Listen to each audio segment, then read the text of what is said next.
अयोध्या का एक गुप्तचर राजा राम को सूचना देता है कि इन दिनों पूरे देश में तमाम ऋषि मुनि गोदावरी नदी के तट पर स्थित पंचवटी की ओर जा रहे हैं। पंचवटी के निकट महर्षि अगस्त्य विगत 12 वर्षों से जल में निवास कर रहे हैं और अब वे अपनी साधना पूरी कर जल से बाहर निकलने वाले हैं। राम भी महर्षि अगस्त्य के दर्शन के लिए जाने की इच्छा व्यक्त करते हैं।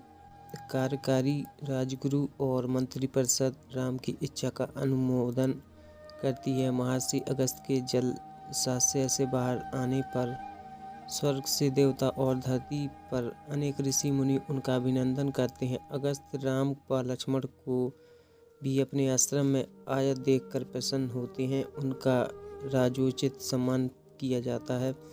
अगस्त्य जानते हैं कि राम के रूप में उनके आश्रम में स्वयं भगवान नारायण पधारे हैं। वह राम को भगवान विश्वकर्मा द्वारा निर्मित दिव्य आभूषण भेंट करते हैं और अगस्त्य ऋषि मुनि उनसे कहते हैं कि यह आभूषण सदैव उनके वंशजों की शोभा बढ़ाता रहेगा।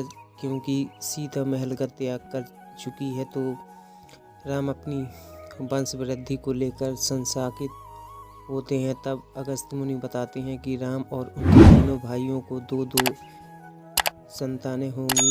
वह यह भी बताते हैं कि सूर्यवंश के राजा हर युग में होते रहे हैं और होते रहेंगे। सतयुग से श्रीत्य तक यह परंपरा कार्य और आगे भी रहेगी। महर्षि अगस्त्य कालदर्शी है। वह जानते हैं कि राम के 2 पुत्र लव और कुश इस समय वाल्मीकि आश्रम में पढ़ रहे हैं और बड़े हो रहे हैं। सीता दैनिक कार्यों को स्वयं अपने हाथों से करती है और साथ ही लव कुश में भ्रातृ प्रेम विकसित करते हुए उनके अंदर अच्छे संस्कार भी भरती जाती है।